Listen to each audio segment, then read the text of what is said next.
And at this time, we're going to have Adrian lead us in the Pledge of Allegiance to our flag. Stand, raise your hand.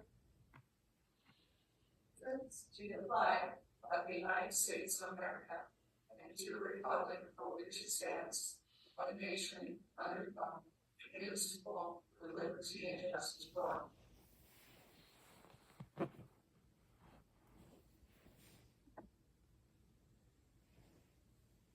And Angel, Patty, at this time on our agenda, we are going to have a moment of silence for Phyllis Stanton, who was our first Watermaster engineer and did a great job to get us all started, and somebody that was very important to the success of our Watermaster board. And Phyllis unfortunately passed away last month, and we'd just like to honor her with a moment of silence at this time.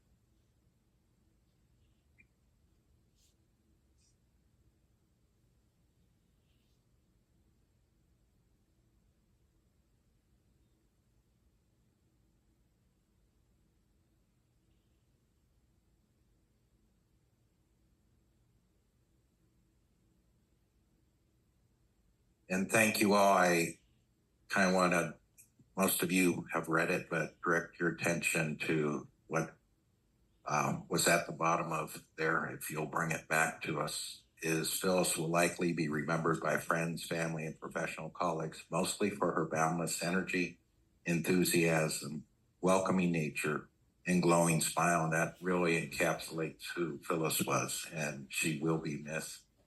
We were so fortunate to have her to get us started, and so we really appreciate that. And one thing Phyllis did that I think is so important in any organization is she really put together a succession plan to leave us in great shape, and something we all should remember. But for us to lose Phyllis and have Arden take her place, we were really taken care of by her in her succession planning. So I want to thank Phyllis and say how fortunate we are to have Arden with us. So thank you all. And at this point, we'll do roll call. Okay, good morning. Director McLaren? Here. Director Hernandez? Here. Director Recca? Here. Director Martin? Here. Director Paris? Here. And Mr. Thompson? Present. Arden Wells? Here. And Craig Parton? Here. Everyone present. Thank you very much. And at this time, we have the adoption of the agenda. Is there a motion to adopt the agenda? So moved. Motion made by Kathia. Second by Ann Hellake. Up beat you, Adrian. I'm sorry. Any discussion on adoption of the agenda? Seeing no discussion, all in favor of the motion to adopt the agenda, say aye. Aye. All opposed. Motion's carried unanimously. And I do need to announce another, I think, first in the history of the Watermaster Board is where I am completely surrounded by our women directors, and this is wonderful. And I've been told that we're going to get things done very quickly today. So let's see how that goes. Now, are there any public comments for non-agenda items? I see no comments for non-agenda items. We're now on the consent agenda, and that's financial report, month ending December 2024, payment of bill through January 9th, 2025, minutes of December 10th, 2024 special meeting. And excuse me, do you have any comments on any of those? Just comment that you'll see in the financial package that we ended the year with 200. Can you speak up? It's hard to hear you. All right. Thank you. Shows that in the financial package, we ended the year with 281,000 in net positive income. So we ended the year in a positive place. Other than that, we're happy to answer any questions you have about anything in the consent agenda. Okay, very good. Any questions from the board? Any questions from the public? Hearing none, is there a motion to approve the consent agenda items A, B, and C?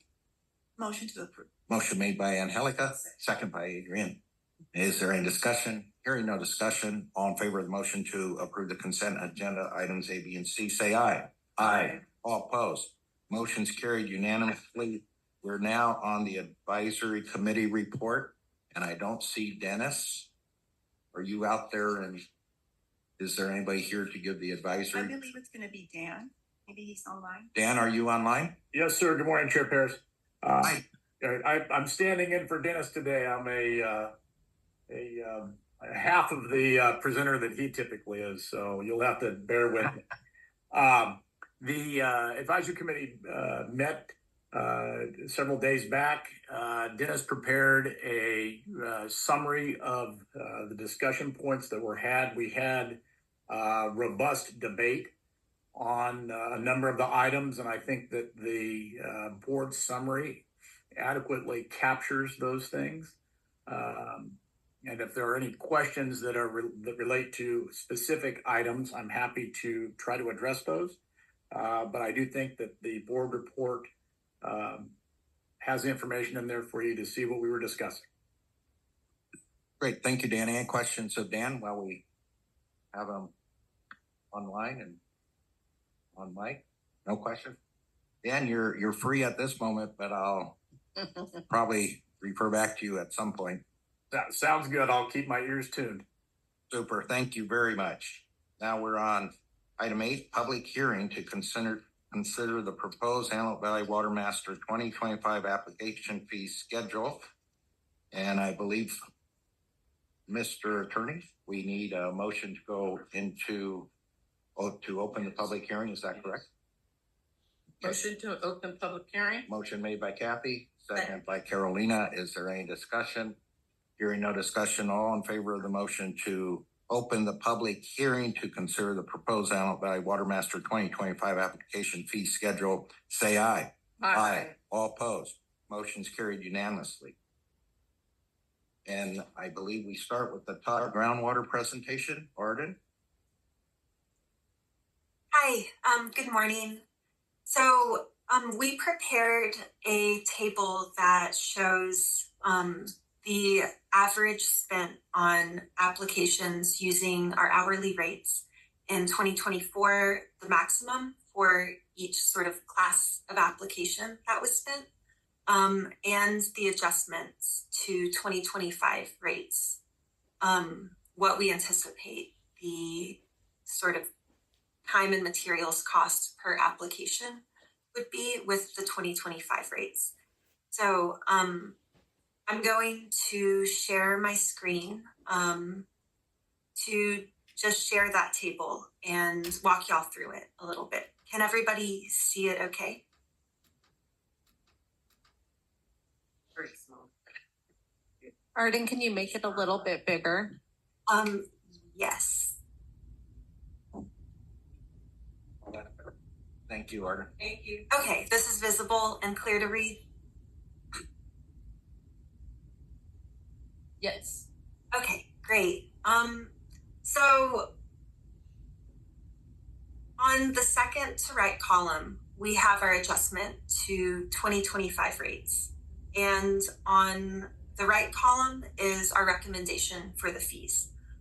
So one thing I want to point out is, for example, the new point of extraction adjustment to 2025 rates is a little bit higher than what we're proposing the fee is. And this is largely because we recognize that there is a bit of a jump for these applications. And we don't want to hike up the rate super dramatically because that would be challenging for a lot of parties. For the larger applications, you can see that the maximum spent, for example, for new production applications over 10 acre-feet per year can be, and also for transfers that are over 500 acre-feet or 100 acre-feet per year. The total amount of time and materials can vary quite a bit.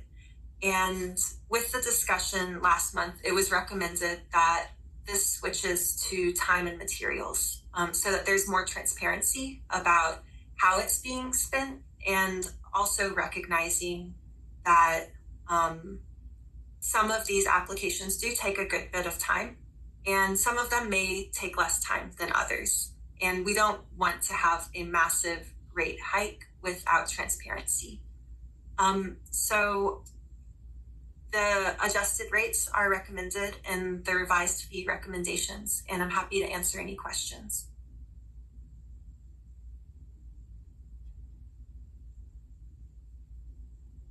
Well, Arden, I have one question, and I don't know if this is the right place to ask what is. So on storage agreements on 5, you're putting 5,000 to 15,000, and it says deposit. So can you explain how that would work to the public? Yes. So for storage agreements, typically there is a retainer requested. And my understanding is that before an application is submitted, the Watermaster admin will work with the party to evaluate approximately what that retainer is. And it is time and materials, but there is a retainer up front. Okay.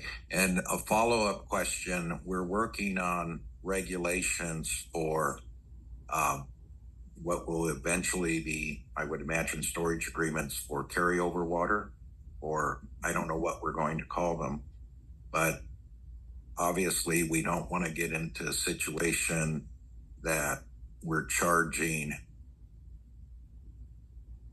Exhibit 4 or whoever would be storing water, carryover water, these type of rates. Is that being taken into consideration, or obviously something we will discuss when we get to that point? That was not taken into consideration for these rates. I imagine that this will be something that is part of the larger discussion about storage agreements for carryover. Yeah, and I just want to put it before all of us that we should really be working on keeping those rates very low, because that's going to impact the landowners the most, and we should figure out a expeditious way to do that when we get to that point, and do it at a rate that is reasonable. So just wanted to highlight that at this point. So I think that's Arden's presentation. Any discussion or questions of Arden? May I just ask, the fee schedule that was in our packet looks different than what's posted online, and so I was just wondering the difference. Sections like the 1 point of extraction, related points is showing on the paperwork that I looked at is $11.50, and on your screen it's showing I think 1,000. So for your recommendation for 2025. It looks like they're all up about $150 from what was in the packet versus on the screen. Adrian, I may be able to help with that. So admin staff also collects a fee. So Arden's not showing admin staff's fee here on the screen, but we do collect $150 for each application. Okay. Thank you for explaining that. I just didn't understand. Yep, of course. But I do think that that's an important point, because the public is seeing this. I mean, obviously it was made public, so just for clarity, the schedule that is shown and what was posted publicly includes the administrative fee, and what they're seeing right now on the screen is just the engineering fee. Yes, I believe this is Arden's breakdown that was requested at the last meeting to show the change in cost for the engineer. Admin staff did not make any changes to our current fees. Okay, thank you, Angel. Arden, any other comments on that? That's all. Angel's explanation is correct. This is only the breakdown on the Watermaster engineer side. Great. I have another question. Could you also talk a little bit, you mentioned a retainer on the items that are time and material. Who determines that?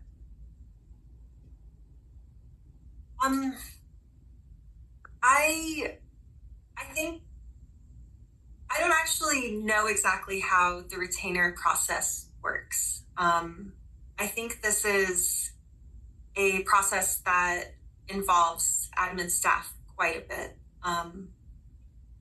And I was not involved in for past storage agreements, how the retainer works.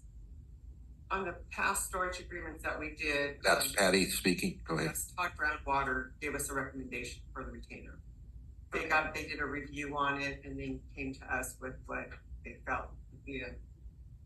Okay, because I again want to make the distinction that on the fee schedule that was published online, you have time and materials and then you have a deposit. Those are different things.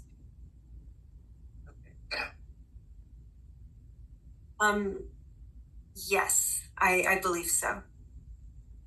Maybe I could just add a little clarification. So, Is Angel speaking? yes, Go ahead. the application is going to be based on time and material, but we will collect the deposit. And then at the end of the application, we'll either give a refund or collect additional monies to satisfy the work done. Okay. That makes sense. Okay, Thank you. You're welcome. Very good. Any other questions of Arden? Then we move on to the advisory committee comments. And Dan, we have those in your board report. And Arden, have you taken a look at the advisory committee comments? And do you have any comments regarding those comments? Yes, I have taken a look at them and I don't have any comments. Yes, I do have a short comment. So they recommend that when looking at cumulative impacts that we aren't charging the new applicant for looking at impacts of other water use from other parties. And to that, I'll just say that keeping an organized record and database of well locations and water use by existing parties to the judgment are part of our overall Watermaster engineer responsibilities in the main budget. And so that information is incorporated into the material injury analysis, but we're not spending the application time to get our records in order for existing parties.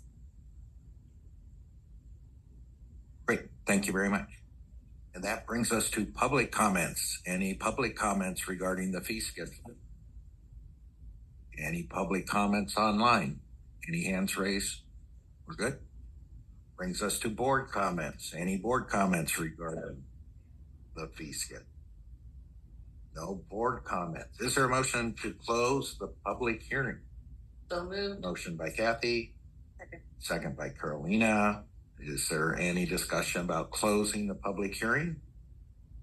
Mr. Attorney, am I doing everything right so far?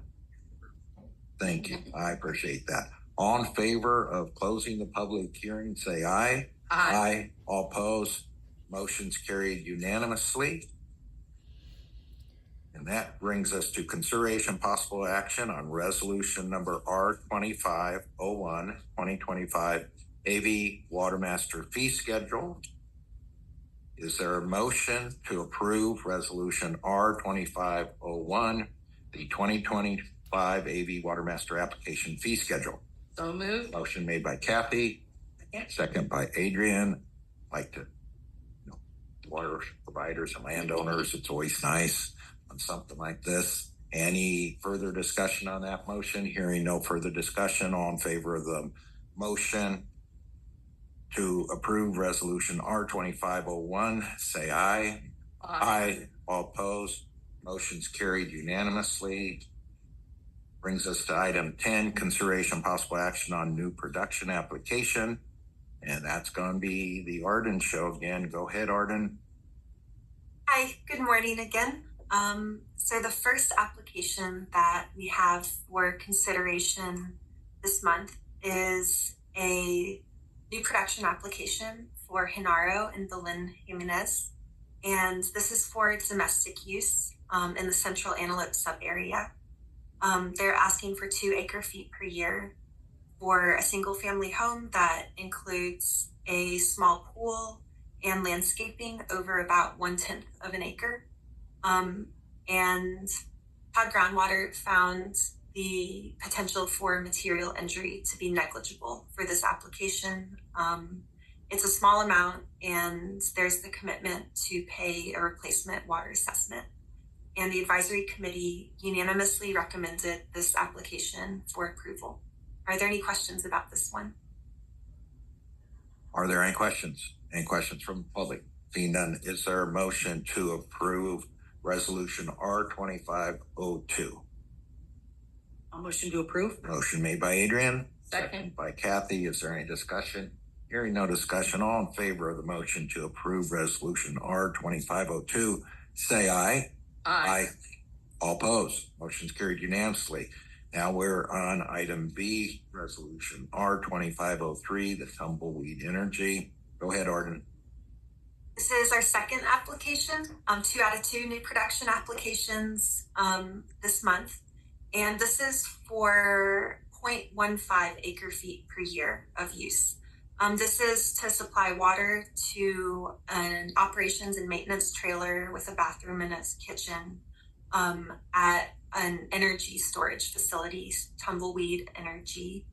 And it's also for fire protection.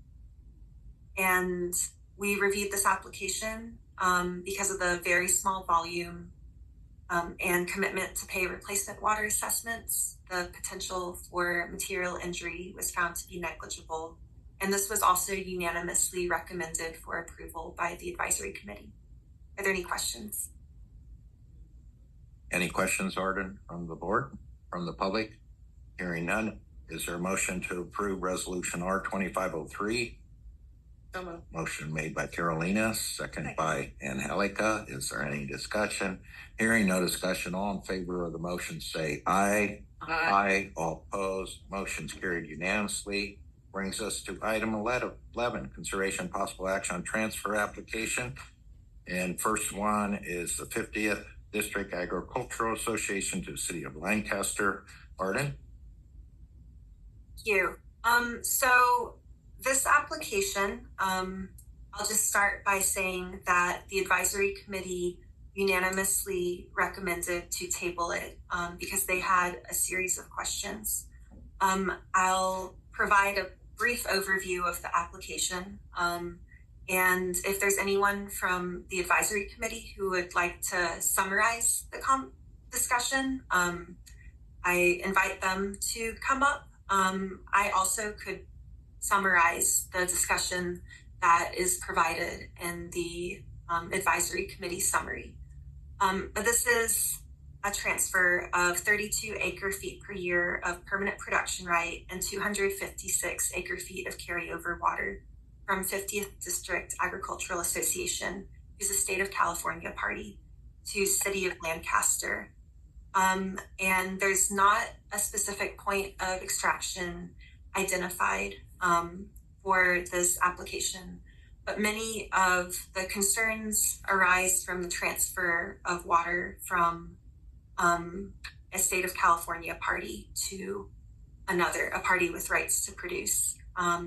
And in the packet, there's a memo from council also regarding this. Does anyone from the advisory committee or council wish to weigh in? Dan, from advisory committee, any further comments, or Arden did a good job summarizing? Yeah, I think, thank you, Chair Barris. No, Arden did a fine job summarizing it. I think that the report speaks for itself in terms of the issues that we were grappling with at the advisory committee level. If there's specific questions as to the information contained in the report, I can take a stab at that if you'd like.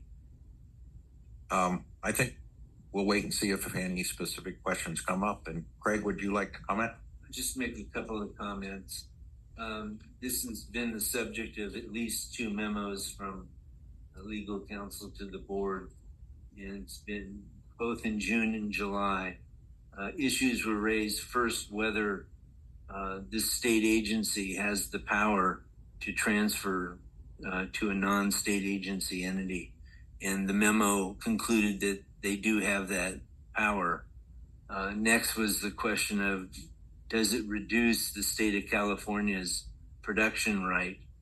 And that's a tracking matter by the Watermaster engineer, but we believe that it does result in a reduction of their production right. Then the question was raised whether notice needed to be given and consent from all the agencies listed in the judgment that share the state of California production right. And we don't have an answer to that.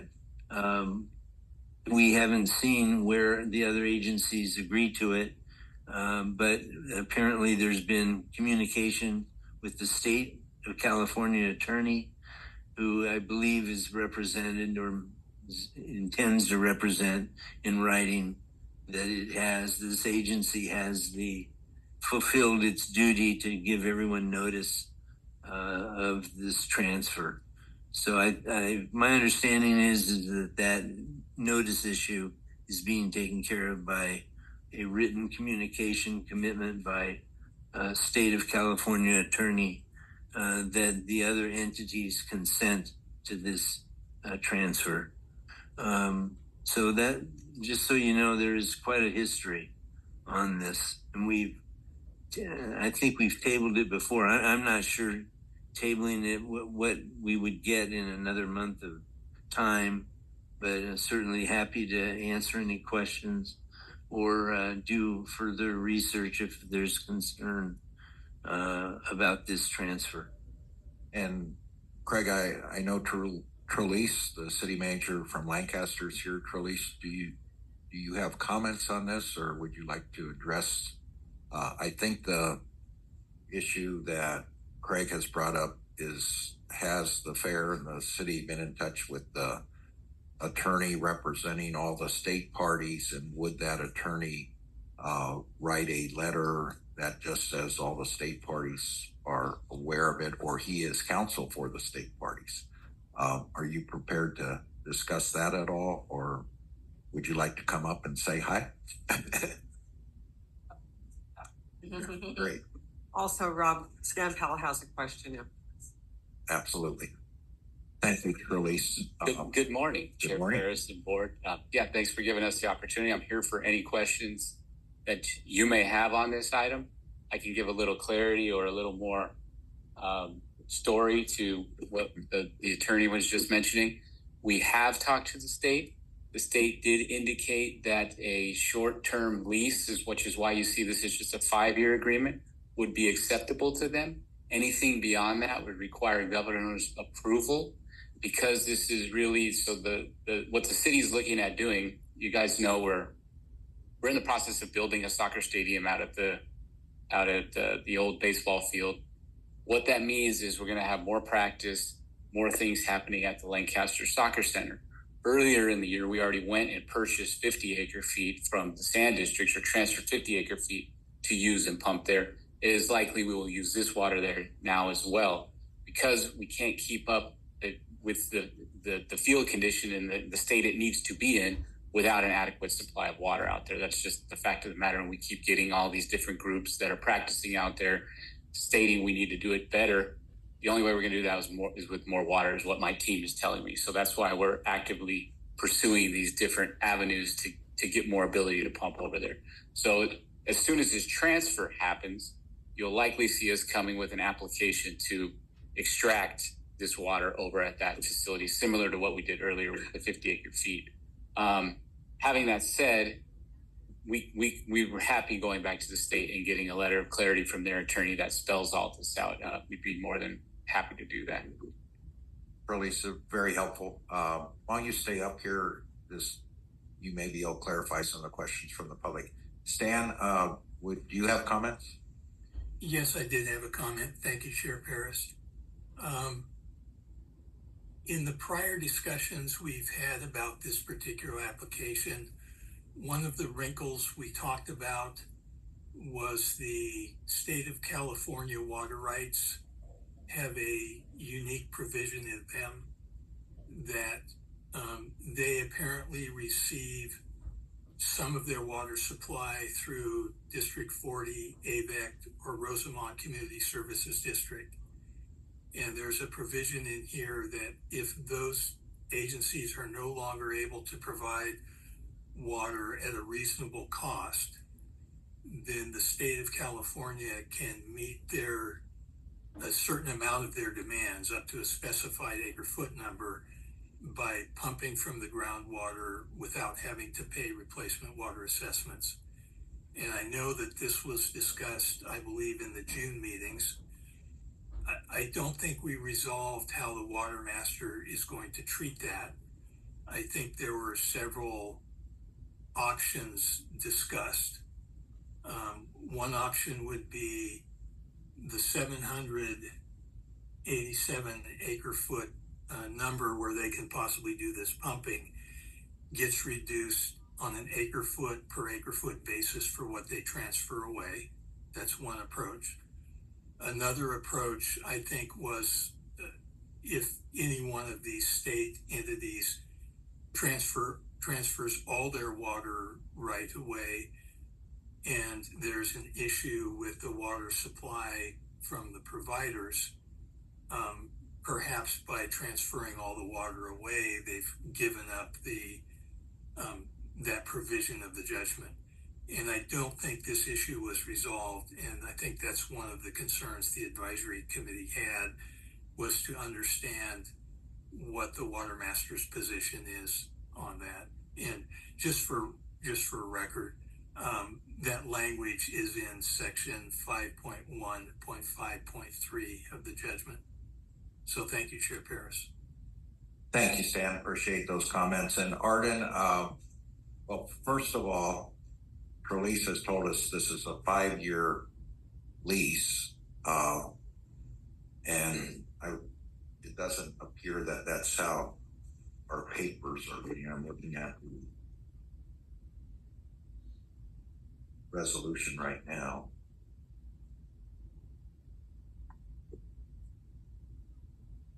What's your thoughts about that, Arden? We're being told this is not going to be a permanent transfer. It's going to be a 5-year lease of the 32 acre feet that the fair has allocated to them and has never used, and the 256 acre feet of carryover.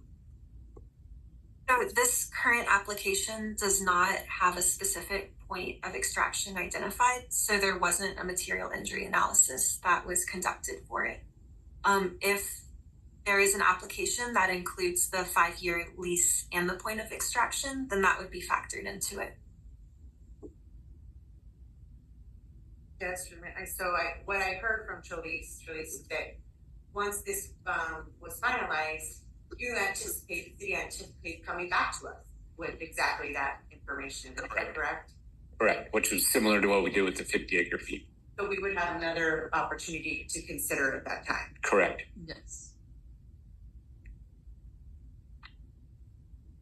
And in full transparency, I am on the Antelope Valley Fair Association, and I flew in just for this meeting yesterday, and I was at the Western Fair Association meeting where I had this information and discussed it with Dan Jacobs. And what makes ours just a little bit different is other fairs are run by the 50th District Agricultural Association, but we are a joint powers authority.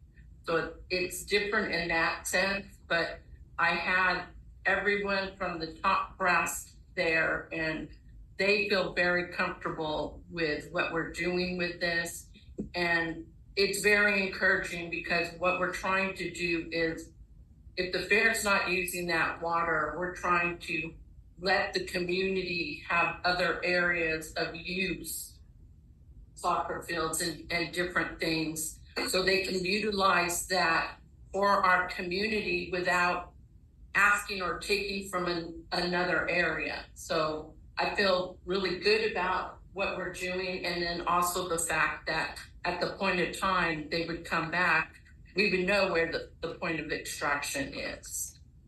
But that's all I wanted to say.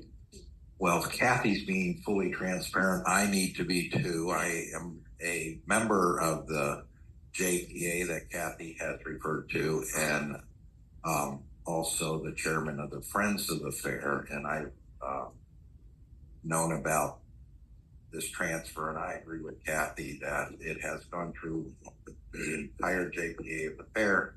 It's something that we see as the fair hasn't used it and may use it in the future. So the 5-year lease is good. And to support the soccer stadium, that is not just the Lancaster soccer stadium, it's a full Antelope Valley. And so it's a great use of the water. I see no objections as long as it's a 5-year lease.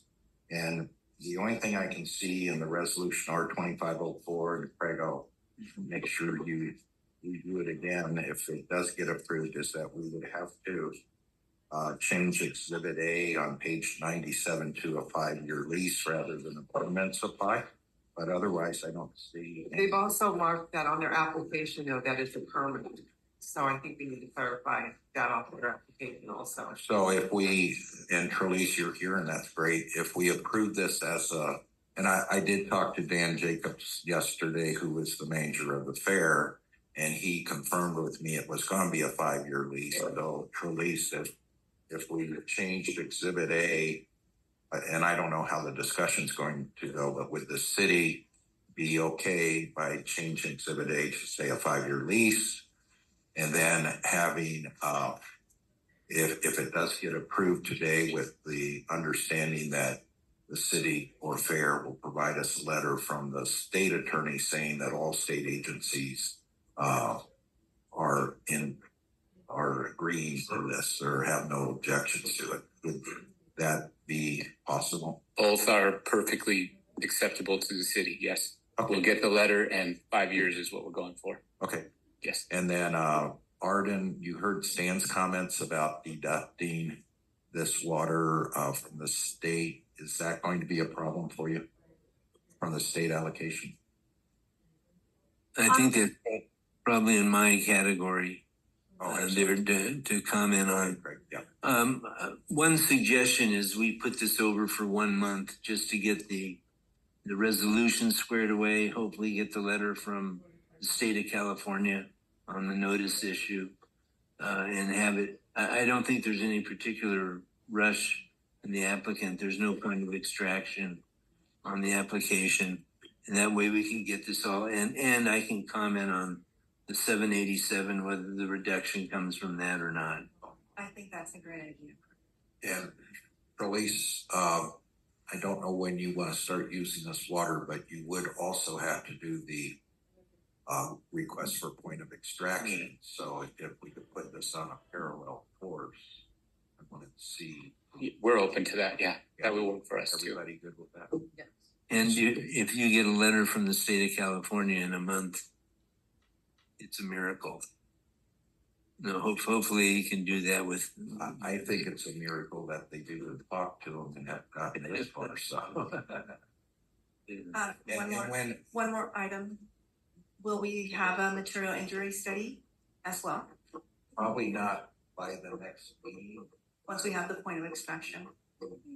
Well, the point of extraction is going to be at the soccer stadium, I imagine. Is that correct?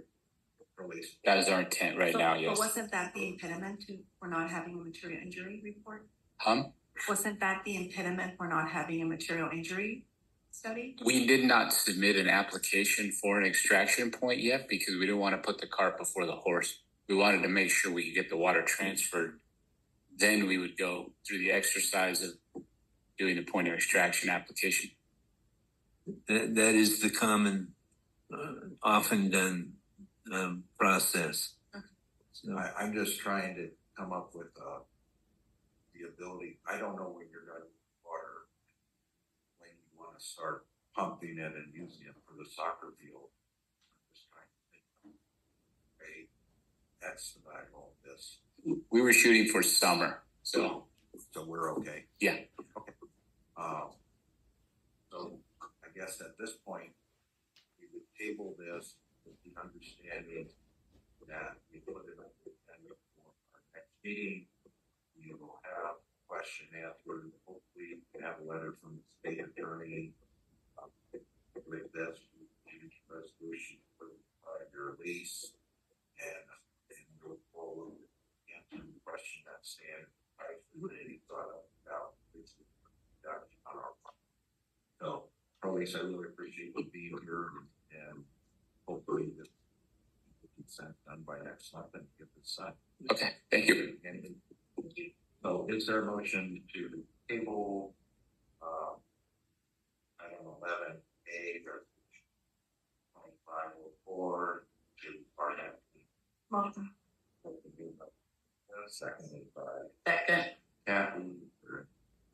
Hearing no discussion, all in favor of the motion to table resolution R2504, say aye. Aye. All opposed, motion carried unanimously.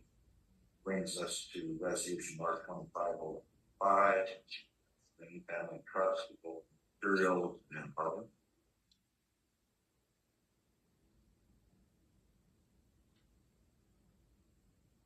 I had trouble hearing that last bit on Zoom. Are we at 2505 now? Yes, Arden, we're at R2505. Can you hear me okay? Yes, I can now. Thank you. Okay, great, thanks. So this transfer is a one-time transfer of 450 acre-feet of carryover water from Lane Family Trust to Vulcan Materials Company. And so there's been about each year the last few years a transfer from Lane to Vulcan. In the past, it's been to cover replacement water obligations, but this is for an additional source of water for Vulcan because they have received carryover and just want to make sure that they have it for future years so they aren't incurring replacement water obligations. So Vulcan Materials has wells in the southeast Antelope sub-area. Their main wells are located near Little Rock Creek, and they have another well that has been inactive the last few years called their Big Rock well near Big Rock Creek. And they've been maintaining production above their production right and receiving these transfers to either offset replacement water obligations or proactively prepare to continue pumping at this amount. And so Lane Family Trust has wells in the southeast, central, and west Antelope sub-areas, and their production has decreased over the last few years. I included in the application a little chart that sort of color codes their production by well by each sub-area. And you can see that production in the southeast Antelope sub-area has decreased quite a bit since the judgment implementation. So some of their declines in pumping are declines in pumping in the southeast sub-area near where Vulcan's active wells are. Because the active wells that Vulcan is using are near Little Rock Creek, this is an area that is benefiting directly from recharge at the Little Rock Creek Recharge Project by the State Water Contractors Association. And we see a pattern in the hydrograph near Little Rock Creek where during dry years, there's a bit of a decline, but then we have a pretty sharp increase in the wet years because of natural recharge in the past from this creek. But now additionally, there is that recharge from the Antelope Valley State Water Contractors Association. So water levels this past year have been really higher than they've been in the last 20 or so years in this vicinity. So this is a one-time transfer that's generally within the southeast sub-area, and it's in an area with relatively stable and increasing groundwater levels. So production would not significantly decrease water levels below historical minimums at all. So given that, the potential for material injury is found to be negligible.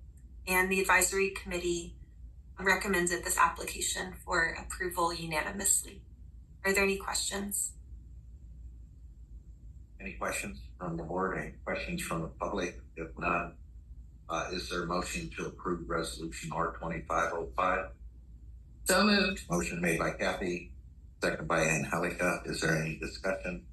Hearing no discussion, all in favor of the motion to approve resolution R2505, say aye. Aye. All opposed. Motion is carried unanimously. Brings us to resolution R2506. Arden, go ahead. Thank you. So this is another one-time transfer of 2,106.71 acre-feet of carryover water from Meritorina Trust in the West Antelope sub-area to Gene Wheeler Farms in the Central Antelope sub-area. And both of these are Exhibit 4 parties. So at this time, it is for use on parcels previously used by Gene Wheeler Farms in the Central Antelope sub-area. This is property that was previously operated, or wells that were previously operated by Nick and Janet Van Dam and the Kyle Revocable Living Trust. And Wheeler Farms intends to produce similar volumes to historical production. They've been farming on this land, the past years or two. And I noted in the application that after submitting this transfer, Gene Wheeler Farms submitted a new point of extraction application to produce additional water from a new parcel. And that parcel is located in between these two, but the material injury analysis for that is still in progress because it would be additional production. And so this transfer is only for the parcels that are listed and shown in this application. And they intend to use this one-time transfer at this time in a manner that's consistent with historical production. And when we look at the water level hydrographs, water levels in this area appear to be stable and don't seem to be dramatically affected by the historical production in this area. So given all of this, Todd Groundwater finds the potential for material injury to be negligible, and the advisory committee unanimously recommended this application for approval. Are there any questions? Any questions? Any questions by the board? Any questions by the public? Hearing none, is there a motion to approve R2506? Motion. Motion made by Kathy, second by Carolina. Any discussion? Hearing no discussion, all in favor of the motion to approve R2506, say aye. Aye. All opposed, motion is carried unanimously. Brings us to resolution R2507. Go ahead, Arden. Great. This is the final application for consideration today. It's a 1 acre-foot per year transfer from RTS Orchards to Oro Vista Farms, LLC. And this is for a transfer for use on the same property. So it's in West Antelope sub-area, and Oro Vista is not a party to the judgment and would need to intervene. RTS Orchards is in Exhibit 4 party. And they intend to use this water on the property owned by RTS Orchards. And so there are other parties who share a well and coordinate their metering and production reporting so that the total water produced is appropriately designated to each party. So if Oro Vista wishes to use more than 1 acre-foot per year on the property, we note in the application that the material injury analysis would need to look at the combined planned production at this parcel.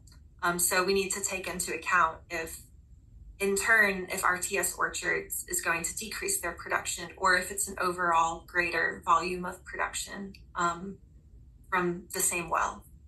And this does not represent a change in the location of the production right and is a low volume of groundwater. So Todd Groundwater finds the potential for material injury to be negligible, and the advisory committee unanimously recommended it for approval. Are there any questions? Any questions? Yes, so Carolina? Arden, I see that according to the advisory committee report, that the committee did approve, but that they that subject to Oro Vista Farms intervening in the judgment. Can you speak to that? Yes.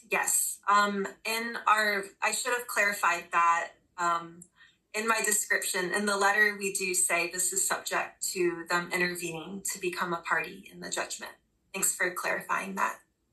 Thank you, Art. And I'd imagine our approval would be subject to the intervention. That's right, subject to successful intervention. And is that in the resolution? Yeah. Great. Okay. And we also have somebody that has a question. Oh, is there a member of the public with a question? Yes, Chair Paris, this is today landowner Brandon Clandry. Unfortunately, I wasn't able to be there, but I did have a clarifying question, if I may ask. Go ahead, Brandon. We're talking about the material injury analysis, and on the previous material injury analysis for Gene Wheeler Farms, we moved 2,000 acre feet of water from the west sub-area basin into the central sub-area basin. The location of that water getting moved was from where RTS Orchards water rights originated in the central sub-area basin. And part of Arden's comments was there was a reduction in usage due to historical reports. Now RTS Orchards has moved their water and has continued to move their water into the west sub-area basin. And I would just like the board to be aware, and Arden to be aware, for Todd Groundwater, that we really have to be cognizant in watching these different sub-area basins, because as of right now, we have not been able to be provided with sub-area basin bounces from the original consummation of the lawsuit. And there is a concern that I have with the material injury analysis with how we are moving water based off of what Arden just said, that in the central sub-area basin, in the exact location of RTS Orchards, the water originated from roughly 110th Street East in Avenue J, and now it's being moved to 110th Street West in Avenue A, and they've continued to do that we really need to be aware of what we're doing with our sub-basin management with these different large transfers that keep occurring through one and another. And with Oro Vista becoming a member of the adjudication, it's just going to be a continuation of these large transfers going back and forth between the basins. And it's just something that's a concern for me that we really want to be aware of, because we are seeing some substantial changes within the different basins. Good comments, Brandon. Arden, do you want to comment on Brandon's comment? I think my only comment is that we have begun, in response to these concerns, tracking where transfers originate from and wind up cumulatively through the years. And we provide an update since the for those values over the course of the year and since the beginning of the adjudication implementation in the biannual sub-area management meetings in the advisory committee. I know, Arden, this is a little out of order, but would you comment on whether the model might provide assistance going forward with applications like this? Thank you, Craig. So for specific applications like this, where it's a 1 acre foot transfer and the production location at this time with what we know is not changing, this specific application, the model would not be a useful tool for it. However, if we are looking at a large transfer from one area of the basin to another, where we have a pretty clear understanding of the scenarios where water use is projected to change, then the model can be a useful tool to understand that. Okay, Julie. Looks like you have a comment. I told you. This is Julie Kyle that has come to speak to us. Go ahead, Julie. In the particular transfer, let's say from Meritorana to Wheeler, Wheeler is farming out in our neck of the woods. So where we used to farm up until the ramp down, ourselves 1,200 acres, and the Jones family did 320 acres. So we had in full production alfalfa and grain hay straight across the board about 1,500 acres. Currently, of that 1,500 acres in those same wells, and 2 out of the 3 wells that were named here, we're farming a total of about 350. So that is a drastic difference from what had been pumped to what's being pumped now. And so, I mean, and anytime if Arden or any of you, look at a ranch, and Arden knew that those were some old Kyle wells that were out there that are now being pumped by Gene Wheeler. If she's got any questions, we can help her, with that too. But it is a drastic reduction in pumping. Chair Paris, can I speak to that real quick? Sure can, Brandon. And I'll let Julie hang out in case she wants to respond to you. Yeah, so for everybody's clarification and using that, what Julie just analyzed, we had 1,500 acres. The ramp down came in. So now it calls for a reduction of 50%, which we all agreed to. So now you're at 750 acres allowed. So with the 750 acres that Mrs. Kyle was speaking on, now you're looking at a reduction of 400 acres. So it's a substantial reduction of what we were originally allowed to pump on the east side, but the 50% was across the board with everybody in the adjudication. So you're really going from 750 to 350, which is a reduction of 400 acres. So I just wanted to use that analogy precisely to show what the reductions are looking at in the different areas. Great. Thank you. Good. We're learning a lot about water today. This is always exciting. Any other comments? I think that brings us to a motion for resolution R2507. So moved. Motion made by Kathy. Second by Adrian. Any discussion? Hearing no discussion. All in favor of the motion to approve resolution R2507, say aye. Aye. All opposed? Motion's carried unanimously. Brings us to item 12, discussion, direction on administrative services for Elk Valley Watermaster, and that's going to be our administrator, Peter. Peter, go ahead. All right. Thank you, Chair Paris.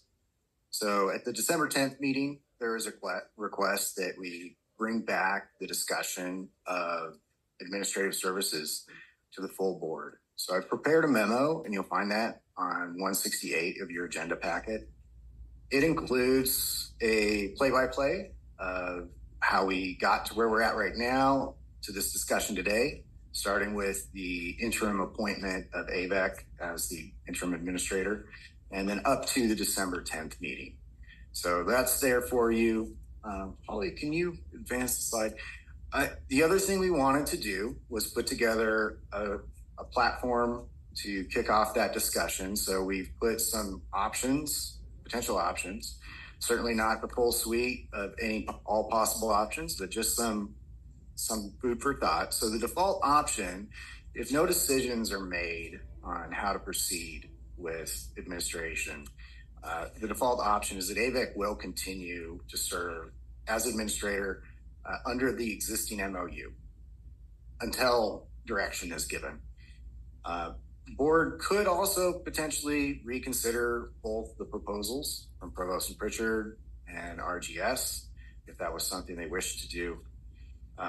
Board could direct staff to go out with another RFP, or the board could seek to formalize the MOU with administrative services with AVEC into an agreement for a defined period of time. So we saw those as the fundamental options before the board, and we just wanted to, and staff has no recommendation, we just wanted to provide that to kick off the discussion for the board.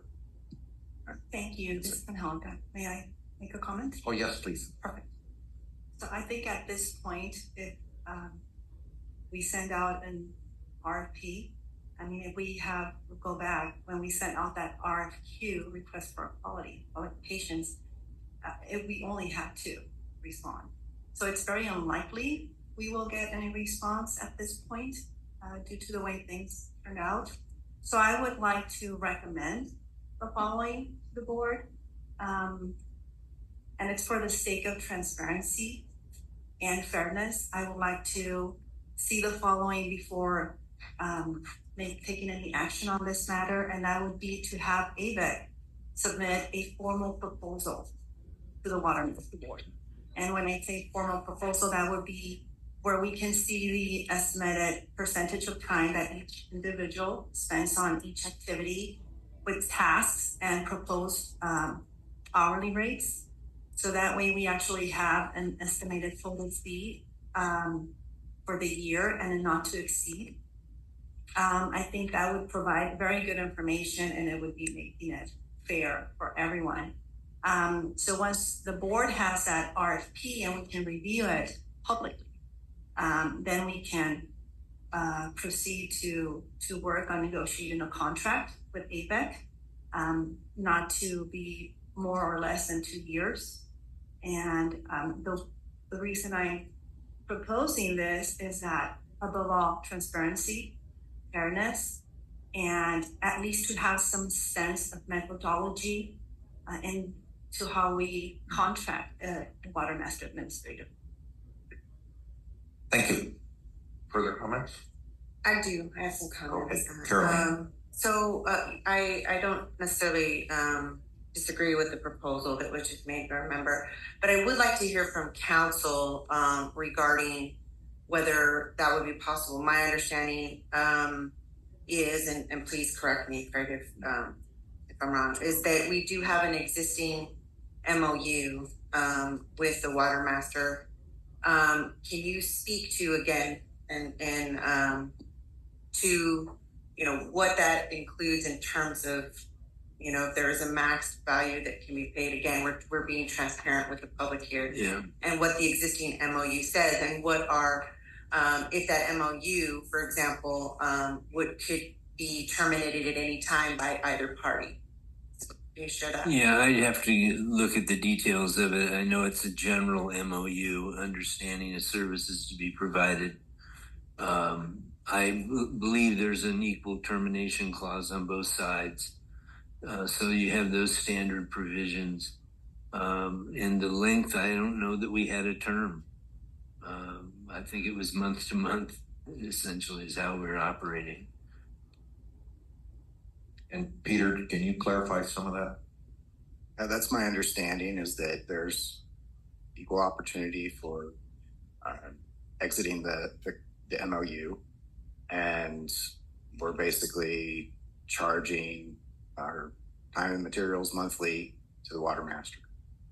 That's the way it's been working. I really appreciate those 2 responses, and I think it speaks to what Angelica was trying to bring forth, that it's very important for all parties to understand what that cost has been. And we've discussed our budget several times, so it's on the record as to what those costs are. But I think that in order for our board to be able to move forward, we need to have a good understanding of what maybe a default option might mean.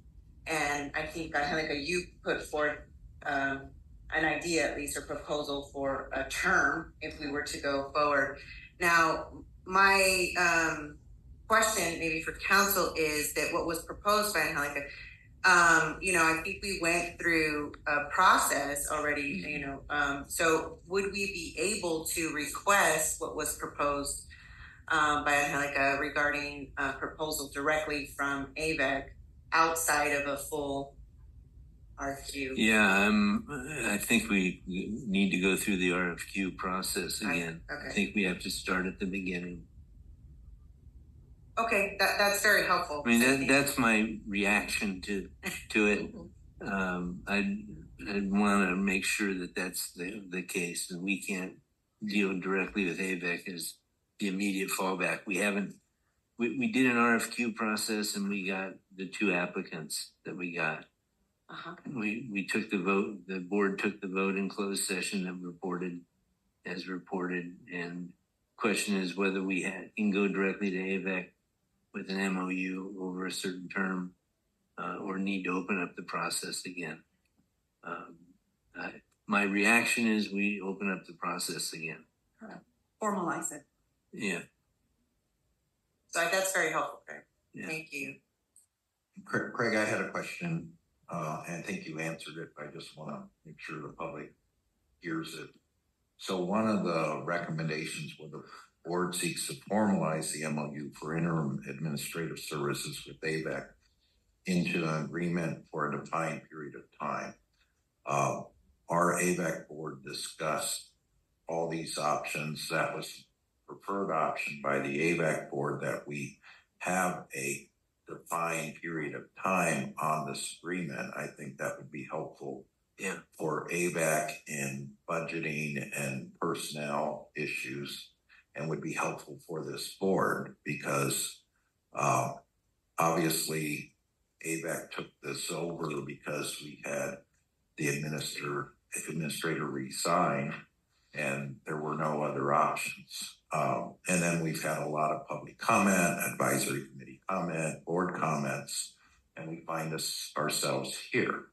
So, and I don't know what the AVEC board preference is going forward, but I know they would like a defined term and have the ability to discuss it. And I think this board deserves a defined term and what the financial aspects are going to be. Could we just, if the board wanted to, rather than call it an RFP or an RFQ, just maybe an amendment to the MOU with a defined term and the cost analysis as Angelica has requested? I think that's fair.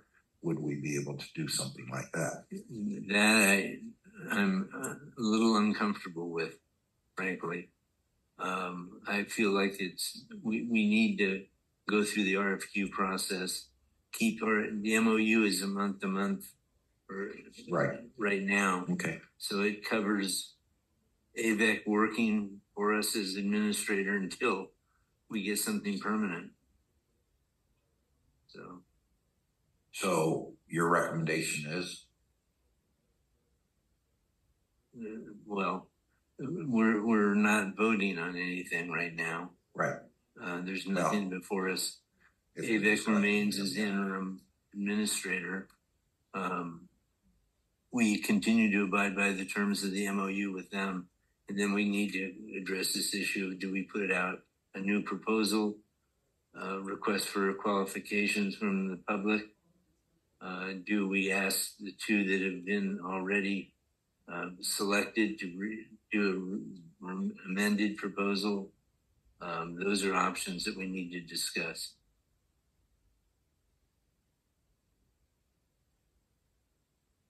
This is a question from Angelica. Can we just request an RFQ directly to AVEC, or does it have to go out in general? I think we need to go through the process again.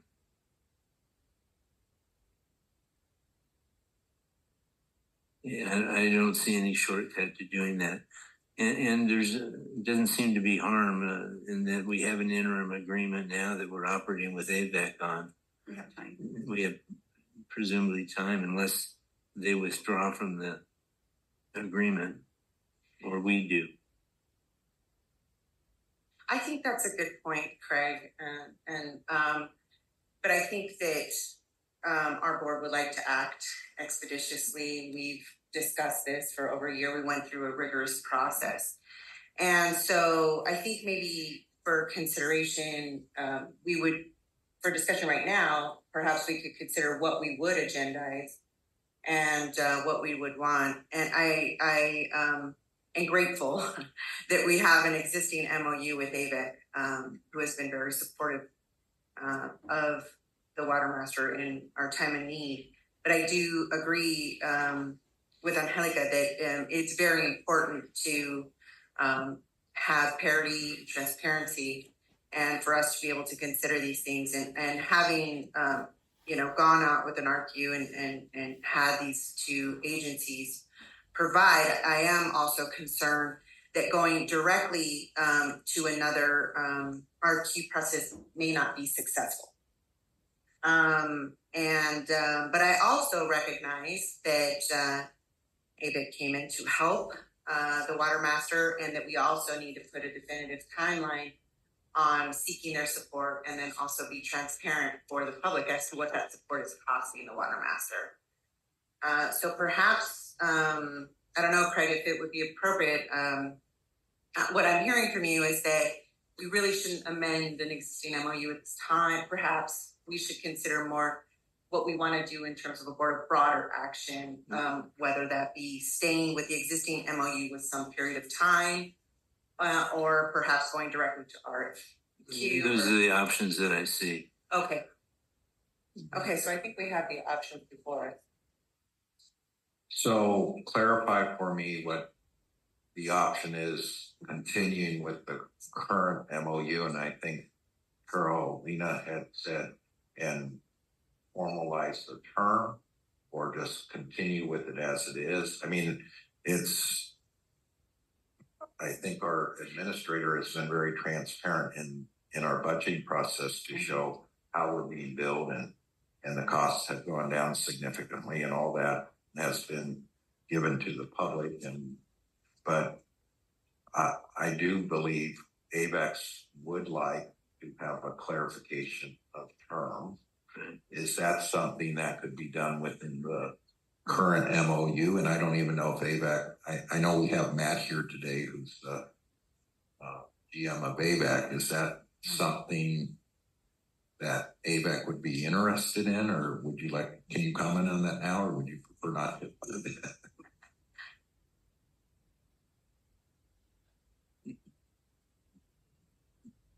Good morning, Matt Knudsen, AVEC, General Manager. So obviously we need to get consensus with the AVEC board for any definitive decisions today, but seems like that's doable. You know, I look at the MOU. I don't know if you've all reviewed it recently, but it's pretty thorough. It covers what duties AVEC is going to provide to the Watermaster, how they're charged, how AVEC is charging the Watermaster. It's got a termination clause that only requires 30 days notice by either party, either AVEC or the Watermaster. So for speaking as GM of AVEC, I'm kind of scratching my head, wondering what are we going to gain? What's the Watermaster going to gain by going through another process? If the Watermaster wants to stay with AVEC, I think we have everything in place to do that. And if it's a term limit that you want to have on the agreement, we could simply amend the MOU to put a defined term on that. So that's my comment. Yeah. And that's very helpful, Matt. And that's kind of what I think the AVEC board's feeling is, and my feeling as the chairman of this board, to go out with another RFQ, and with how the last one ended up, I don't think that's fair to applicants. I think there's obviously been the inability of this board to get a 5-0 vote on anything yet other than a temporary MOU with AVEC. And if the board has been able to do a 5-0 vote on the temporary, I think Matt's suggestion, and I would agree with him, why can't we just amend the term in the MOU so that there's clarification for the board and for AVEC? Meaning, I know AVEC would prefer, at least a 2-year term. Some of them we're talking about 3, 4, and 5 years, because again, if you look around this room, look at the staff that's participating, and this is AVEC staff, right? For the most part. And they have other duties, but putting in time, effort, and into this. So for future budgeting, it would be good if we could give AVAC a term so that they can supplement the staff needed. If that's something that, that's all we'd be doing is. No, I understand what's simple, what's the cleanest, easiest way to do it is to amend the MOU for a period of time. I'm concerned of whether we have the authority to do that without going out for an RFQ. How can you clarify? I can look into it, see whether we generally have that power to do that and whether the contracting rights that we have as an arm of the court allow us to do that process. I'm just concerned that a long-term 2-year, 3-4 year extension of the MOU without going through the RFQ process is subject to a challenge. But I guess what I'd advise, and I would say who's going to challenge it, and what would be the if it were challenged, what would be the result of a challenge? We have another vote on whether we should have a long-term contract with AVAC. Yeah, that's what I. That's what we're going to be back to that. That's what I'm thinking, because again, to do an RFQ, we're asking our staff to put in hours. That's going to cost the Watermaster money, and then we're going to put it on the agenda, and we're going to vote. And we're going to have public meetings, and we're going to be doing all that. And we just did that without, which in ways is embarrassing to this board to have people out in the, in the our professional community put in to work for us and then not get any decision. So I think we would probably have a repeat of that, except maybe if AVAC decided to put in an RFQ and a proposal that might change. I don't know. I'm just trying to brainstorm. Mr. Chair, I wonder if I may. I don't know that this board needs to, and I understand the reason why we're inquiring, and I would love to hear back from Craig when possible, but I don't know that this board needs to amend the MOU. And what I mean by that is that I think it's maybe possibly another action could be that this board makes a determination that we want to continue again as a default option with AVAC under the existing MOU. And to Matt's point, it's very clear there, what we're getting and the time materials, and they've been very transparent regarding the budgeting process with us.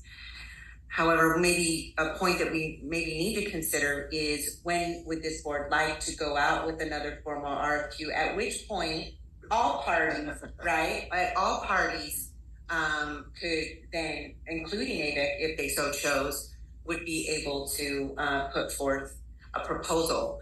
And so maybe perhaps that's something that we could agenda. I love that brainstorming. So maybe have a vote that in 2 years we go out with an RFQ. That would be 3 years, one, or 5 years, one possible recommendation. But I would love to hear from members, the public, and see what their thoughts are. So. And we continue under the MOU as is. Yeah. Correct. Right. Without amendment. Again, that's just for consideration. Yeah, no, that's a good point, because that would potentially satisfy AVAC's concerns on budgeting and staffing. That would clarify to the public that we're looking at this and there is a time in the future we're going to go out with one. The only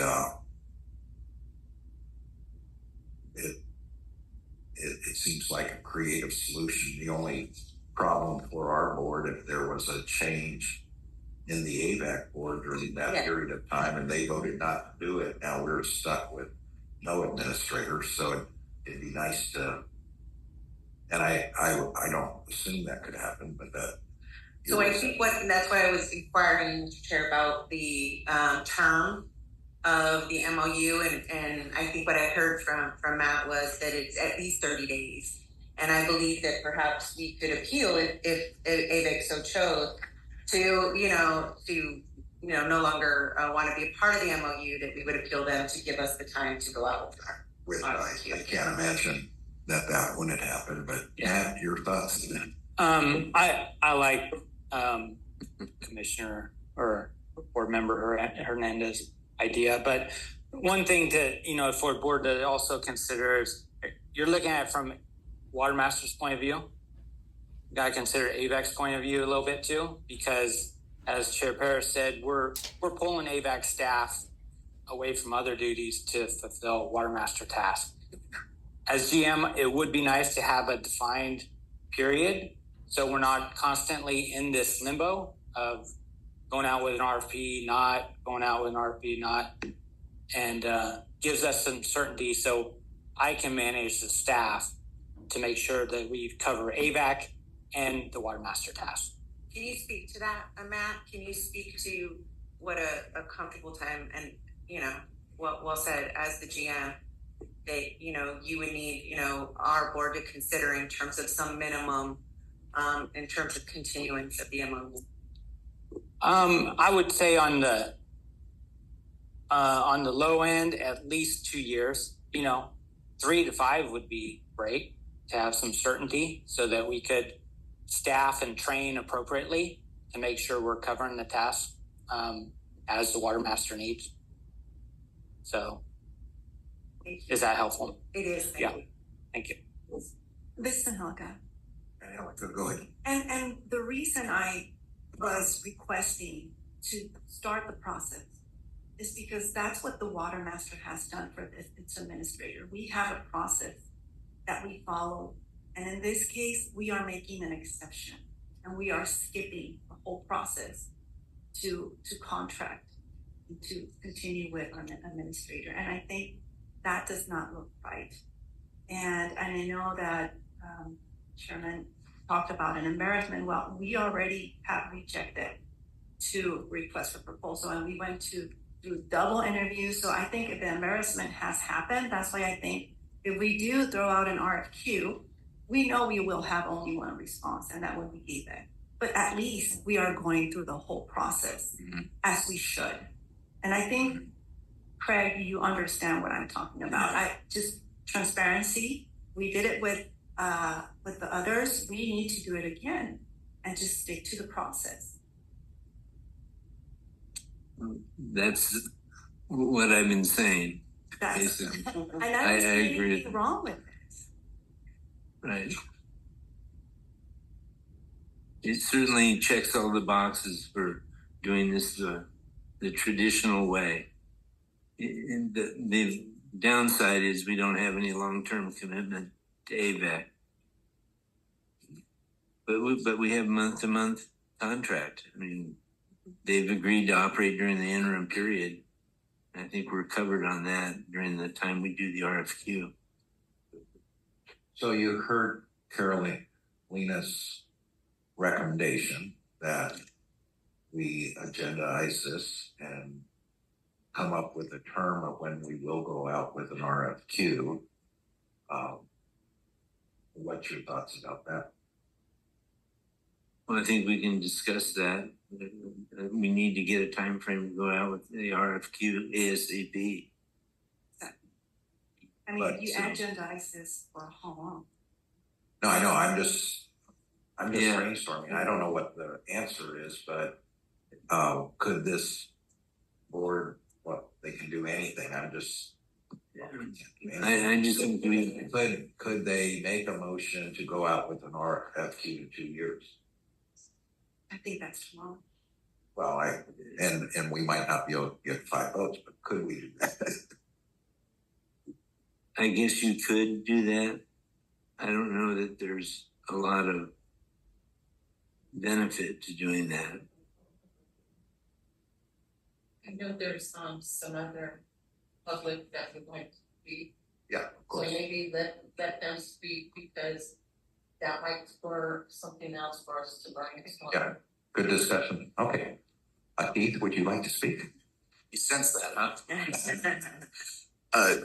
Yeah, I was asked to say a couple of things on behalf of the Public Entity Steering Committee. I have to say that the conversation went in a direction we weren't anticipating with the idea of going out for another RFP. So we haven't discussed that possibility. But As far as the idea of AVEC continuing on, either on an interim basis or on a permanent basis or a termed basis, I think was what was thrown out. The public entities, first off, really appreciate the work that AVEC's done in this regard, and they have a lot of gratitude because I think at least Palmdale has been in that seat and knows how burdensome it can be. So we appreciate that AVEC has stepped up. They wanted me to express two areas of concern in the event that AVEC would be continuing on as more than just this interim basis that we would like to have addressed, perhaps in a contract or just reach an understanding on a little bit better. One area of concern is how the costs are allocated. There's a big difference between having people pay for Watermaster costs through assessments and through the process in the judgment, as opposed to doing it generally on AVEC's rates. And that obviously affects particularly the public water suppliers differently. So public water suppliers wanted to make sure, and I understand that this is part of the current MOU, but want to make sure that they're comfortable with the idea that all of the costs associated with the Watermaster work is being borne through the judgment and not through Watermaster, the rates, which also, by the way, would be a 218 problem potentially for AVEC. The second issue concerns potential conflicts of interest. Obviously there are a lot of decisions that the Watermaster needs to make that AVEC is directly involved in. And, AVEC also has employees that are required to sit on a number of boards, such as the State Water Contractors Board. And so we would like to make sure we understand clearly how is there going to be an ethical screen? How does it work when, the staff is essentially preparing reports and making recommendations on AVEC projects or projects that benefit AVEC or projects that are related to other boards that AVEC sits on. And so maybe a disclosure requirement or something along those lines to work out, just so everyone's comfortable that everybody at least understands what the state of play is with those decisions.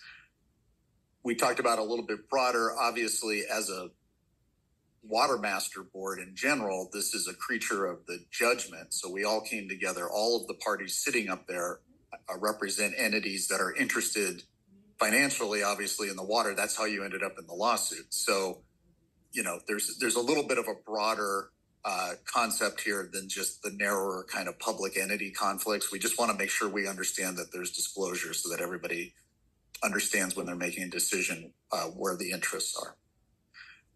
So those were the two items. I think that could be handled if the inclination is to come up with a termed agreement, then maybe we could just make sure there's some provisions in the agreement.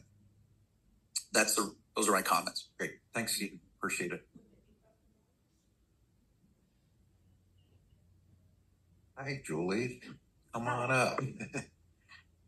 I would like to reiterate that the advisory board, we did have a robust discussion on this. We always do. And it was a unanimous vote to have either AVEC continue it with the MOU or do an extended contract. I also, when the term conflict of interest comes up, and I appreciate what Keith had to say, a disclosure I think would be great. And I'd like to remind everybody that in the 7 and 8 years that AVEC handled us, that never came up that we had some huge issue. It did not come up. AVEC does a fantastic job. They are cost conscious.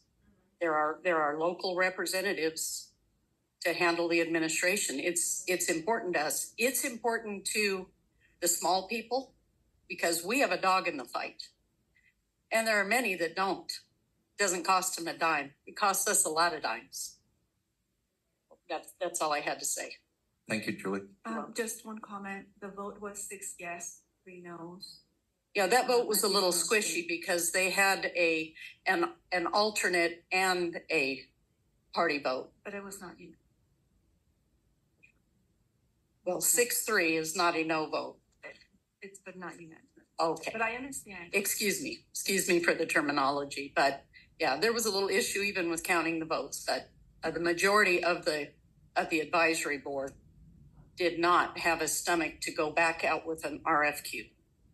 We wasted a lot of time and money this year when we have the best sitting right here, willing to work. Okay. A robust, good discussion. I don't know. Hello. Oh, somebody out there? Who's? Yeah, John, you. Yeah, Hi, I'm John. in full. Yeah, John, you just said Antelope Valley United Water Players. Go ahead, John. I'd echo Matt's recommendations, suggestions. It sounds to me like it's a good common sense approach.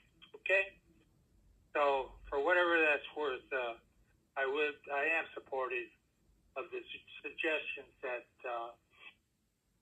Mr. Newsom made. Thank you. Thank you, John. Anyone else? Chair Paris, this is Dan Clifford. Can I weigh in really quickly? Oh yeah, Dan, go ahead. All right, thank you very much. And I'm just wearing my landowner hat at this point. I think that the issues that were being addressed during the robust conversation and discussion, which I welcome. I think we need to do that. It's kind of how the sausage gets made at the end of the day. I do think that so long as there are safeguards contemplated in order to address the potential conflict of interest, and I raise that at the same time I want to acknowledge that AVEC has done a terrific job. So I don't want that to sound like it's a criticism. There's no doubt in my mind that the folks that are over there doing this administrative work are doing a fine job, and I want to make sure that they know that I appreciate that. But as far as the term is concerned, I would prefer to see a situation where we have a set term. That way everybody knows what we're dealing with, and then have those safeguards in there to address the conflict issue. So that's my take on this, and I appreciate the time. Dan, thank you very much. Any other comments? Yes, we have one other one. Yes. I'd like to talk. Who is this? This is Kyle. Oh, hi, Kyle. I agree with Dan Clifford. I think AVEC has done a wonderful job, and we need to quit wasting time.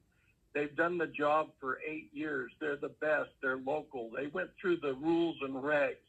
They understand this, and they've done a great job. And in 8 years, nothing came up about a conflict of interest, and they're not making policy when they're doing the administrative work.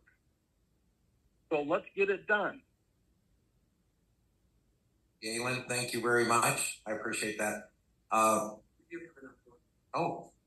go ahead. Who's next?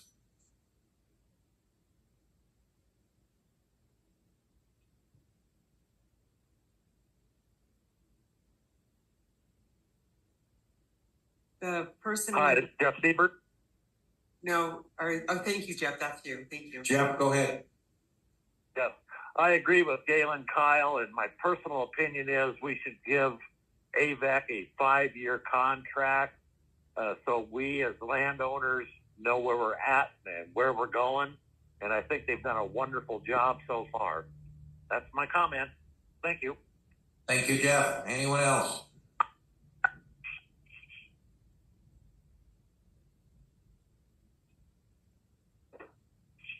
The only thing I had to ask Craig, I've been chairman of the board since the beginning of the Watermaster. AVEC was kind of forced into having to be the administrator just to get us off the ground, and then it just continued. That was the history of it. But in all the time that I've been chairman, I have never seen a conflict arise. And then I know Craig has done memos over the years about what potential conflicts we all could have. And I just like, Craig's been on here I've been on longer than Craig because we had to pick you. But you're our attorney. You keep us out of trouble. You've watched how the board runs. So far, you have a complete win record, no losses. So what are your thoughts about conflicts? What are your thoughts about the need for disclosures under how we operate as a board? We've talked about this in individual situations repeatedly. Conflict of interest is rampant in any kind of board situation, but here you have your local water basin and you have projects coming up here that influence your personal situation. Bottom line is you have a fiduciary duty to the Watermaster to do what's right for the basin. If a member of the board can't do that, they shouldn't be a member of the board. If there's self-dealing going on, and board members are aware of it, the judgment's very clear. Judge Comer wants to hear about it. If there's that kind of activity going on. We haven't had any public accusations of conflict of interest to the board.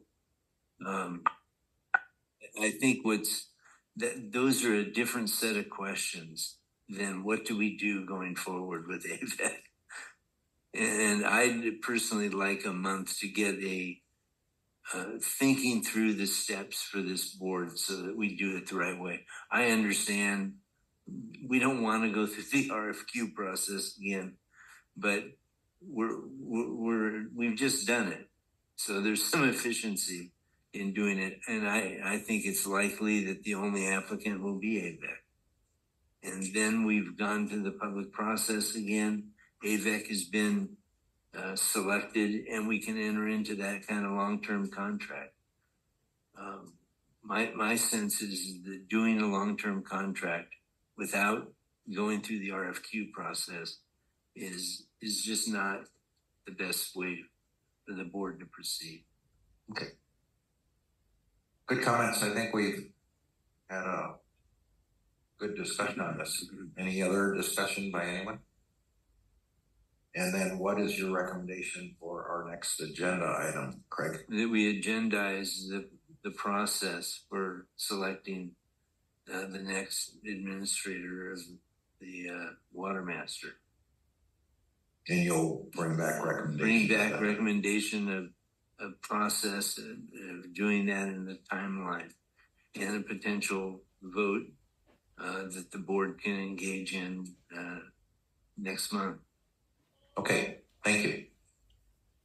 And I don't see any harm in it because we've got AVEC on a month-to-month contract with us now. So we know we'll be here at least till next month. So we know we'll be there till next month. And on behalf of AVEC, since I am their representative, I do want to thank the public for all the very nice comments. And we really appreciate that. And I don't think there's any possible way we would give a 30-day notice to this board and live through re-elections. Thank you all. Item 14, Watermaster Engineers Report. Chair Paris. Yes. I think we're 13 Administrators Report. Oh, I'm sorry. I thought we already discussed everything today. Oh, thank you, Peter. No problem. Go ahead. It is. All right. So, Holly, can you advance the slide? We just wanted to hit the highlights of what's gone on and what to expect over the next couple of months. So, we want you to know that the invoices and production reports were mailed out. So, you can anxiously await by your mailbox for those. We did begin our interim audit field work. So we're actually on pace to get ahead of schedule with the audit this year. We're going in February, we're going to finalize that audit field work with the hope of bringing back a draft audit for the board to see in March. staff will be busy receiving and processing invoices and production reports over the next 2 months. And then I also wanted to bring back that Director Hernandez had asked that we bring some ideas forward for how to make the new producer application more robust and get better responses from those new producers. And we anticipate bringing that discussion to the board in February. With that, when I say we are going to bring that discussion forward, I will be absent for the February meeting, and Angel Fitzpatrick will be handling all the discussions. Then March, I do want to bring to your attention, we'll consider possible action on the replacement water plan. That's gone to all the general managers, the AB State Water Contractors Association for review. So as soon as we get that back, we'll send that to the Watermaster engineer and get her approval on that. And then it'll come before the board. And we are going to tee off some bigger discussions in March. So continuing the discussion of carryover water storage agreements. I want to bring that back to the board. And then I plan on making an advisory committee meeting and bringing back that report I did in December over the issues that administrative staff have had in collecting on invoices from new producers. So we'll be working to schedule that in March. No change orders either. Well, all right, noted. And that concludes my report, but we're happy to answer any questions on any of those items. Great. Good report. Any questions? I did that for you, Julie. And we're on the Watermaster Engineers report. Arden. Good morning again. I'm going to share my screen.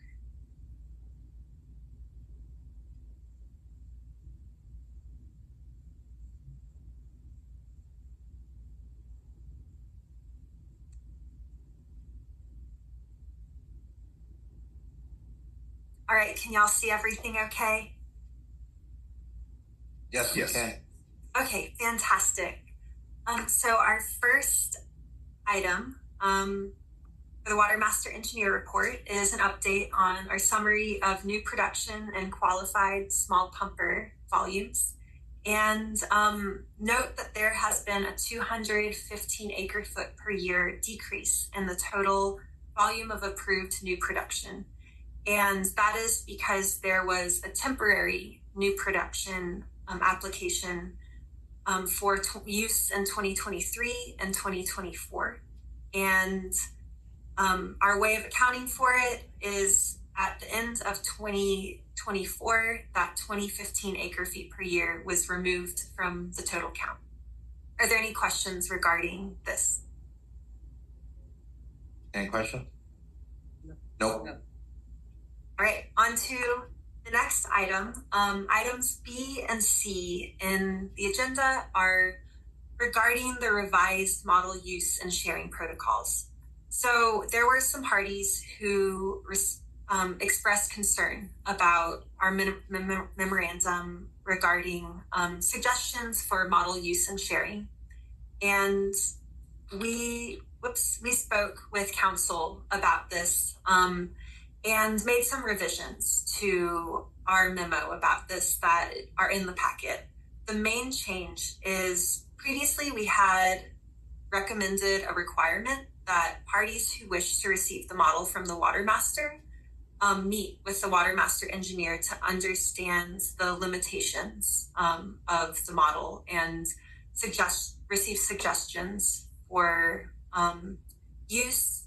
But we changed this to a recommendation, and we want to recognize the importance that users of the model are getting the model directly from the Watermaster. This makes sure that they're using the most updated version and the accurate version. As what we don't want is that there are copies of the model that are kind of floating around and altered by parties, and those changes aren't necessarily documented.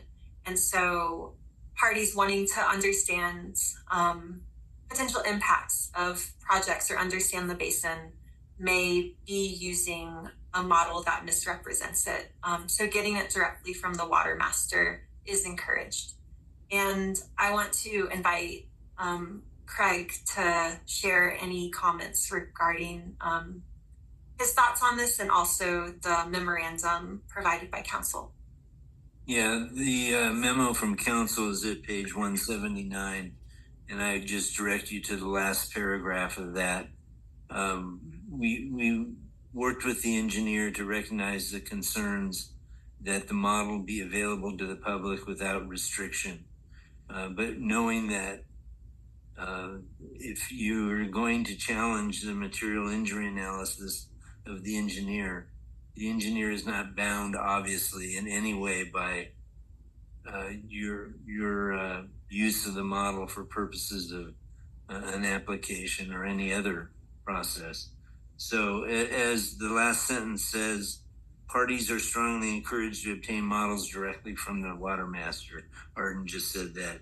And to communicate openly with the engineer to understand the constraints, and that the engineer won't be somehow saddled with anybody's running of the model. They will do that independently to fulfill their duties to do a material injury analysis. So we think the problems raised by some landowner group attorneys and public purveyor attorneys about restricting access to the model have been addressed. Happy to take any questions. Question? None from the board, any from the public? Any from any attorney? Okay. Thank you. So the next item is an update on concerns about illegal pumping in the southern portion of the West Antelope sub-area. In this figure, we're seeing an aerial view of the area with two wells that we've really identified as having declining water levels as at a rate of concern. And this has come up in relation to several applications and in discussions with the board. And so in December, the board asked us to both investigate potential water use near one parcel that was identified with some trees and vegetation on it, which Craig will speak to in the council update, but also develop more of an understanding of potential illegal pumping in the areas where we are seeing these declining water levels. So our recommendation from council was that we prepare a confidential list of suspected overpumpers. And we want to be mindful to respect privacy for now, and also approach this in an objective and quantitative way. So we use two different remote sensing tools, which are publicly available, to look at data in this area, to identify areas where there appears to be quite a bit of vegetation and we don't know of any wells or production rights associated with these parcels. And so one tool that we looked at is evapotranspiration data. And this really sort of tells us how much water are plants using in this area. And so this is publicly available from OpenET. We looked at the years 2020, 2022 as a dry year, and 2023, the most recent full year that we had data for, to estimate how much water plants are using. So this is showing 2022 data, and you'll note that, a solar field, which clearly plants aren't using the water from it, sort of shines bright, as well as evaporation from the aqueduct is observed. But you can see places where there tends to be a higher signal indicating water use from vegetation. But it is worth noting that this is an area with a lot of native vegetation. So circled here is the Arthur B. Ripley Desert Woodland State Park. So we are very mindful that this is an area that gets pretty lush in the spring. And so some of the signal being picked up is native vegetation. But we used this as one of the tools to get a sense of what areas do we want to look at in a bit more detail. Another tool is NDVI data. That stands for Normalized Different Vegetation Index. And this is an analysis that's used pretty often looking at agricultural health to identify the density and health of vegetation in an area. So on top of having our estimated values for how much water is applied on a parcel each year, we also looked at what areas do we see lush vegetation in June in 2020, 2022, 2024. And we recognize that not all applied water is going to be used for agriculture or irrigation. It might not all be applied during the summer, but this gives us a snapshot of a season to sort of better understand what we're seeing on the parcels that did have a high signal for evapotranspiration.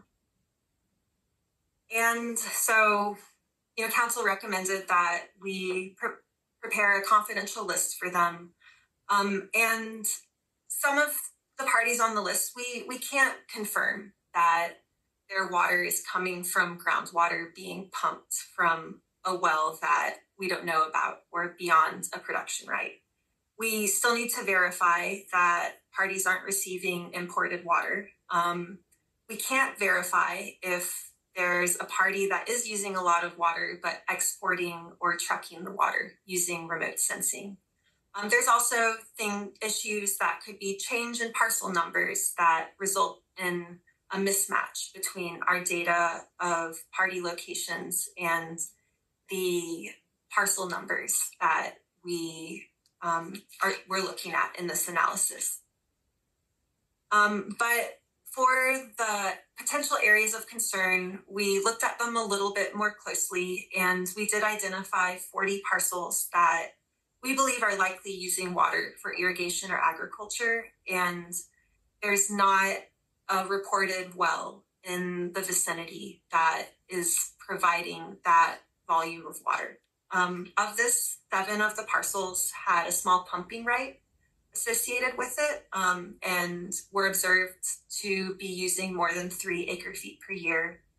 2 had a new production right and hadn't reported any production to the Watermaster, and 2 of the parcels were linked to a defaulted party.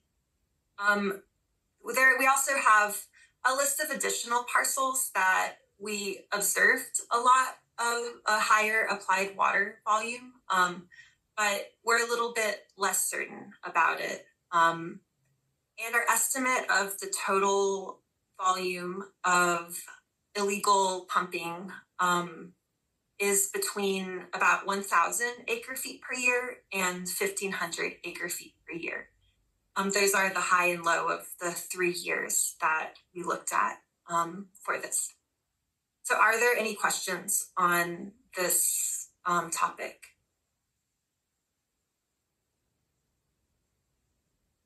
So what is the suggestion and how do we go forward from here? That excellent report. That's something we've needed for a long time. And obviously this is going to get into enforcement.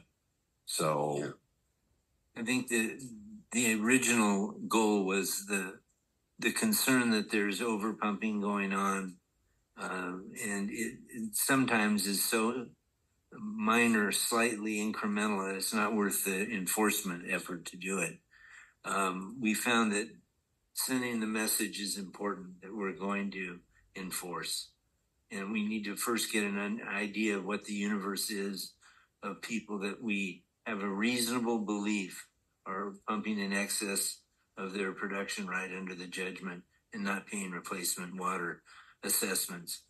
A sample letter is there that went out in January to working with staff, identified these people as potential problem on page 183 and 184 of your packet.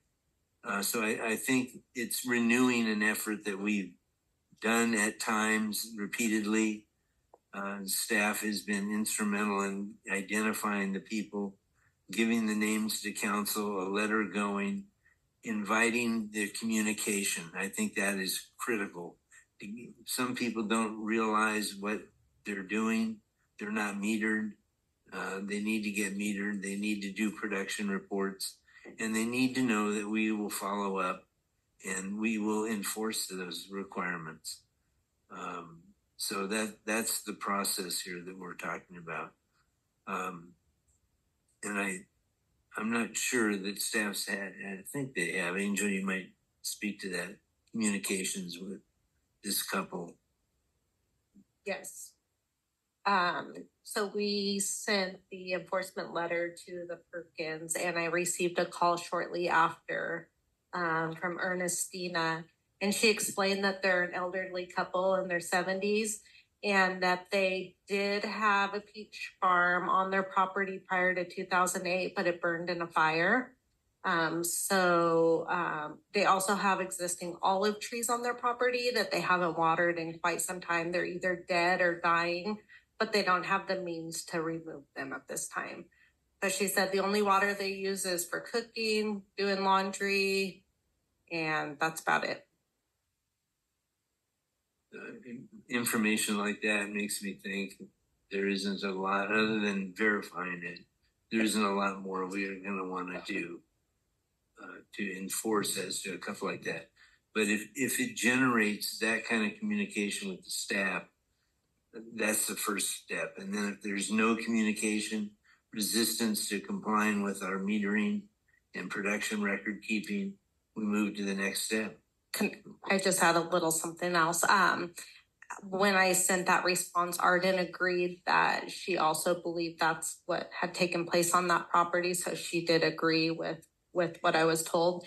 And I also just wanted to remind you guys that this was the parcel that you guys questioned when approving the Whitted application that looked to be using quite a bit of water next door. So I just wanted to make sure everybody was aware of that.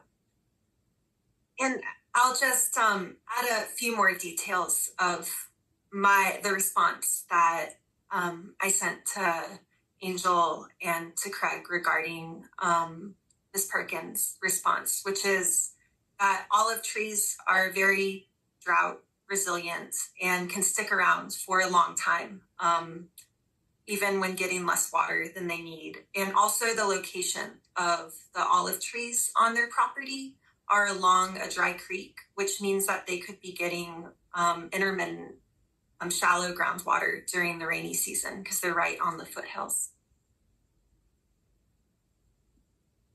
Okay, thank you. So next step? Next step is whether we have a report every other month from Arden with council about identifying people who fall into this category.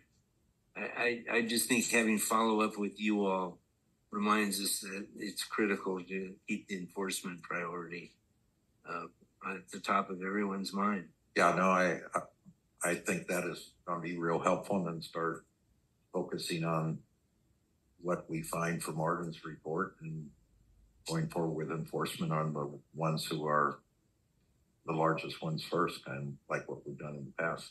Right. So, okay, good report, Arden. That was excellent. Thank you.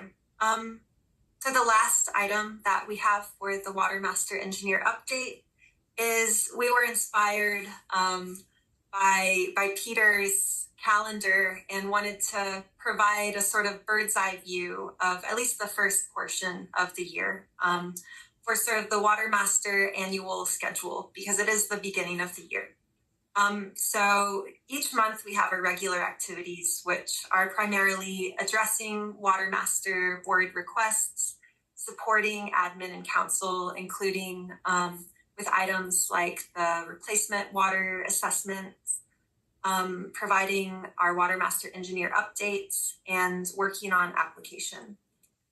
We also have our annual sort of cycle for the annual report and compliance with Department of Water Resources. So jumping ahead to March is really when our work on the annual report starts ramping up.